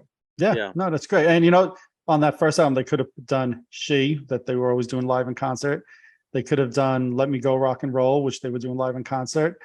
They could have, there was another one that I thought of off to, I'm forgetting, right? I don't know. There's a few other songs that they were doing. Watching You was on the right. Watching You was the original demo, and they left it off, right? So think about the songs they could have put on that first album. They left off, right? So, yeah, very interesting. Another theory, maybe with Love Theme from Kiss, is that it was a concession made to just get something on there, because I'm sure Neil Bogart would probably have said, "There's no way that's going to be a hit. Don't even bother putting that on the album." Right. But they might have said, "Well, we recorded it and we were trying to make 9 tracks or 10 tracks, whatever." Right. And maybe he kind of let it go. But I'm surprised Neil Bogart would let an instrumental be on an album, potentially for hit making, which is what he lived for, Right. No, absolutely. So, all right, there's my 10. What I want to do quickly then, before I have the results, is let's just go through our leftover songs, each of us. Let's not psychoanalyze every one of them, because then we'll go into a 5-hour episode, which might not be too bad to me, but I think most of the viewers will be like, all right, enough is enough. But Billy, why don't you start off first? What songs just missed the cut for you? Okay, I have 4. I'm going to tell you very good. Quickly. Yeah, go ahead. No, go ahead. King of the Nighttime World, even though wasn't written really by Paul, and Firehouse are my 2 all-time favorite Kiss songs. So I'm going to put them right up there. But it's funny that Firehouse wasn't even in my top 10 list as a songwriting song. Right. He ripped that off from Fire Brigade. Fire Brigade. Yeah. So it wasn't. I didn't think it was a great songwriting song, but I love the song, and that is my favorite. One of my, my favorite song. Yep. And then I also want to throw in "Got to Choose," which was, I think it's just an amazing, great song, perfect to start off an album, even though it's a mid-tempo song. It's not as up-tempo. There's more up-tempo songs that should have started the album, but it was just such a great song. And my one last honorable mention is "I Stole Your Love," also another starting song, amazing. And it's that, and songwriting wise, that was a period of time all during Rock and Roll Over and Love Gun that he was doing this style of not playing chords.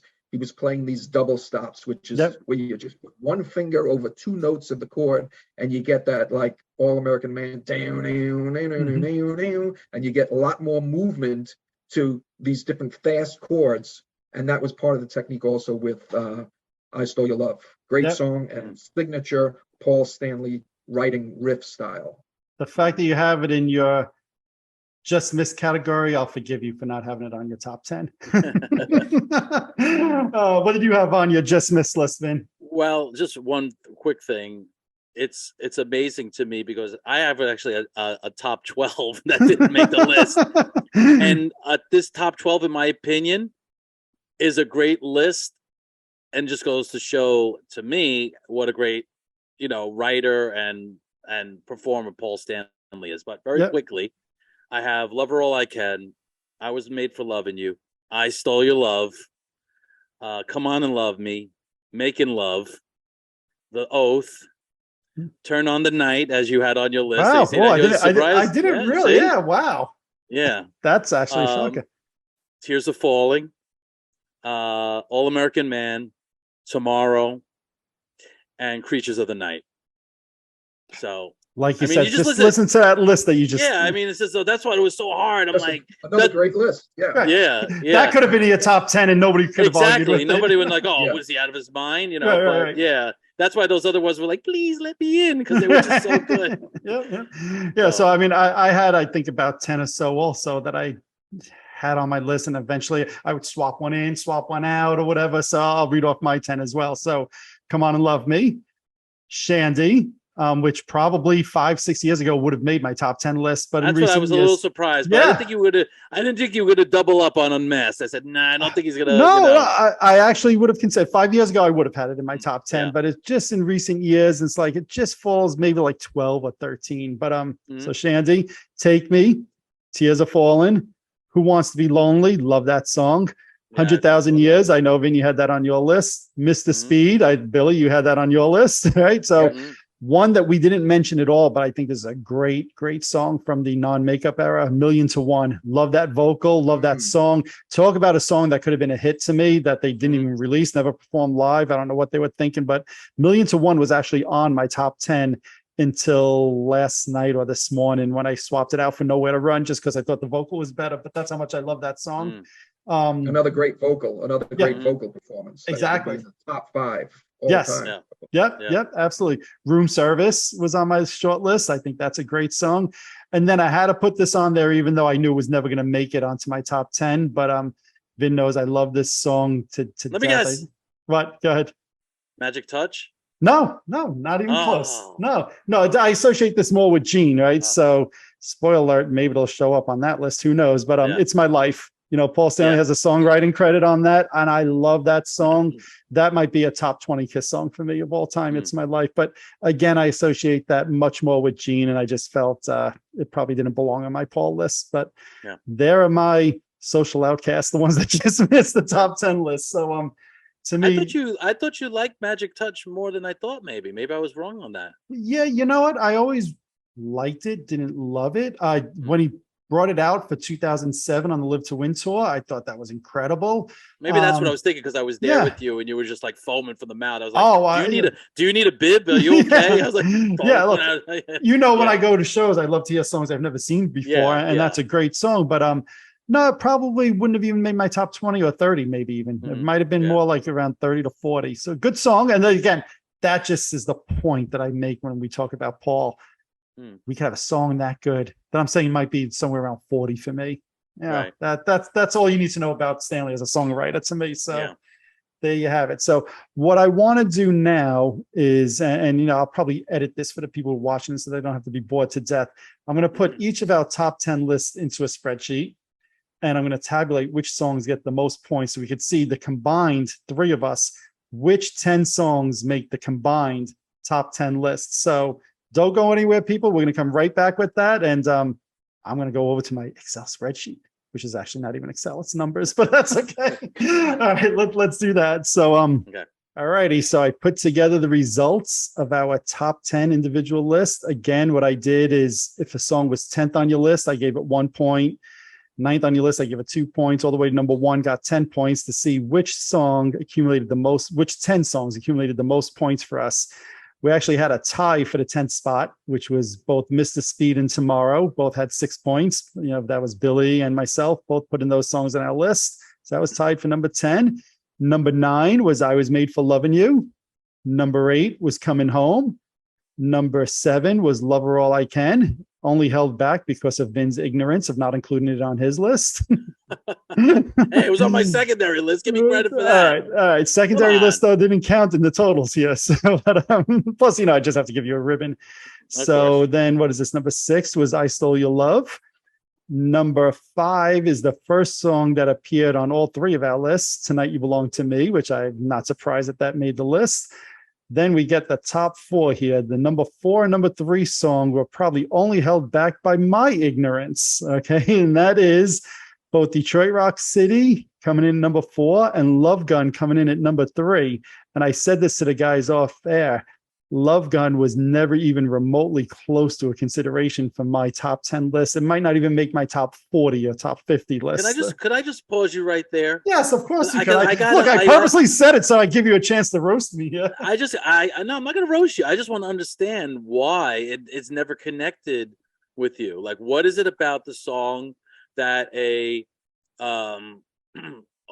Nowhere to Run, or I'm not saying that's because I think that's a great song, but I'm just curious, like in your listening, like what is it about that song? Has it always been like that, even from I've always been lukewarm on it, and maybe some of it stems from the 80s when I really wanted Kiss to do some more songs from the 70s. And think about what I say: Cold Gin, boring. They did it all through the 80s. Love Gun, I don't say boring, but it doesn't make my list, right? And think of the songs from the 70s they did all through the 80s. Right. So could it be because you see so many shows live that you get sick of those particular songs because they're staples in the live set? It could be, and I try my best to take that bias out of the equation, right? But it could be. But Love Gun was never a song that overly connected with me. On that album for years, decades, I've always thought I like Tomorrow and Tonight better than Love Gun. How about that? Okay, by a lot. Interesting. Yeah, by a lot. It's not even a consideration for me. If you ask me, Love Gun, Tomorrow and Tonight, I don't even hesitate. Tomorrow and Tonight. So, and then I Slow You Love was on my list, so it's not even close to the best Stanley song on that album for me. So, but Hooligan or Love Gun? Oh, Love Gun. Let's not get crazy here. Come on. I like Hooligan. Yeah, look, I like Hooligan for what it is, but let's not get that crazy. But all right, so Detroit was number 4, Love Gun was number 3, Strutter was number 2 with 18 points. In fact, I'm looking at it right now. Strutter, Love Gun, and Detroit actually were in a 3-way tie for 2, 3, and 4, all 3 with 18 points. Right? Love Gun and Detroit held back by myself. Strutter held back by Billy. So all it would have taken is one of us to include one of those 3 songs on our list, and it might have catapulted to number 1. Who knows? But number 1, all 3 of our lists, Black Diamond. Yeah. Which is not a surprise to me. What's interesting and that was is number 1 on your. Was that number 1 on your list? That was number 1 on my list. Yep. Right. Yep. Number 1 on my list. What was it? Number 3 on yours, Vin, and number 4 on Billy's. 4. Right. No, number 3 on my list. Right. Number I had Yeah, that reverse. yeah, Yep. yeah, I had that reverse. Right. Yep. So all 3 of us had that in our top 4. What's interesting is as I looked at this, we only had 2 songs that all 3 of us had on our list: Black Diamond and Tonight You Belong to Me. Right, which I found that very interesting. Both with an acoustic intro. Ooh. And Vincent had all 3 songs with the acoustic intros, including I Want You. That's right. That's right. So can I tell you how much I'm looking forward to that acoustic show that we're going to do? Oh man, maybe you're trying to send Billy some subliminal messages, huh? Yeah. Well, next show that Mike comes to, we're going to have to dedicate Love Gun to him. Not next show, every show. Every show. If he's there or not. And Cold Gin. Because Vin knows Cold Gin. That song, it would be like somewhere in like 150 if I was listing my favorite Kiss songs. I find that song so damn boring. Vincent, you know what we're going to do? We're going to put Coming Home and Love Gun right next to each other. Yeah. And then it might rub off a little bit on Mike for Love Gun. Yeah. There you go. I like it. I like it. That's good. It's like an injection, I thought what Billy's going to say, we'll start doing Coming Home, then we'll be like, stop, like midway through the first verse, and then go right into Love Gun just to really annoy me. Man, that's good. That's good. But you know what? I always say this with these kind of things, there's no right or wrong answers, right? These are just the 3 of us, our opinions, right? When somebody else might have totally different top 10 lists. So I'll say this, number 1, when you watch this, people, and you're commenting, leave your top 10 lists. People over there, let me hear you. So I want to see other people's top 10 lists. What songs would you have on yours, right? I definitely want to see that. And then, of course, we all know that my list was the best, but I'll allow the viewers and the listeners to go ahead and choose if they think maybe Billy or Vinny had the better list than me. Excuse me, what did you say? I said my list was the best. No, I said my list was the best. Okay. No, it's funny because I do think probably more longtime diehard fans will go probably with one of your lists, just if no other reason you guys have Love Gun in Detroit Rock City and I didn't, right? So but it'll be interesting to see. No hard feelings, viewers, listeners. If when you choose Billy or Vinny, I'm not offended, but I'm curious to see which of the 3 lists people think is the best. And again, I'd love to see their top 10 lists. Anything else? I'm thankful that there will be many different lists because it shows how diverse Paul Stanley's songwriting and performance is. That everybody has a different opinion. Exactly. Yeah. So well said. I love that. It's what did we say before when Vin was reading off his 10 songs that just missed? That could have been a top 10 list and nobody would have argued with it, right? So I said before, Stanley's my all-time favorite songwriter. I stand by that. And unless somebody is including Radar for Love and a couple of other clunkers of his from the 80s, there's really no such thing as a wrong list in my mind. Yeah. And if you happen to love Radar for Love, good for you. I was gonna say, that being said, Billy will sometimes when we're doing a rehearsal, he's like, what do you want to do? Or what other songs you want to do? Like, that's not, and I'm like, pick anything. I'm just be happy to play any Kiss song. It's just, and just very quickly, like the Bruce Kulick effect, right? Mm-hmm. How he could do a Burn Bitch Burn or whatever, and the songs that we kind of overlooked. And when he was doing those medleys, we're like, wow, this is much better than we remember, right? Right. Yeah, no, you're right. Sometimes taking a song that maybe a Radar for Love or whatever, and giving it some new energy or whatever, not It's a such a fair bad point. thing after it, And the way I look at it is, if I could sit here and say that maybe in my mind, the two worst Paul Stanley songs are Radar for Love and Pour Some Sugar On. Oh, sorry, not Pour Some, Read My Body. Sorry. It's the wrong words. I was like, what? If those are the two worst Paul Stanley songs, Big Man's done something right in my mind then, Mm-hmm. Yeah. So maybe that'll be the next time we get together. We'll have to do top 10 worst Paul Stanley songs. That'd be hard to do, That might be hard to do. Exactly. Yeah. Maybe Love Gun will make that That means list for me. It means we have to listen over and over. We have to listen over and over to all the worst songs to decide what order they're in. I don't think I want to do that. Yeah, exactly. This I is don't a blame you. very, very poor exercise. That's true. That's true. I want to close one last thing, Billy. Just one more time. Why don't you rattle off the Unmasked shows? When are they? The dates coming up? Yes, October 1st at the Village Pub in Massapequa. We're playing 3 sets of Kiss Electric songs. We're going to do a lot of rarities. Actually, a bunch of songs that we mentioned on our lists Ooh. we're going to be doing. So please come down. It's only $5 to get in. Going to be a great night of just Kiss rock and roll. And then after that, we're doing this acoustic set opening for the Kiss Meets the Phantom movie with guest author Ron Albanese in attendance doing a commentary over the Phantoms movie. That's February 4th. But we'll Sounds see like you a lot of fun. in October. Awesome. Well, I want to thank you guys both for this. This is a blast. I had a lot of fun with it.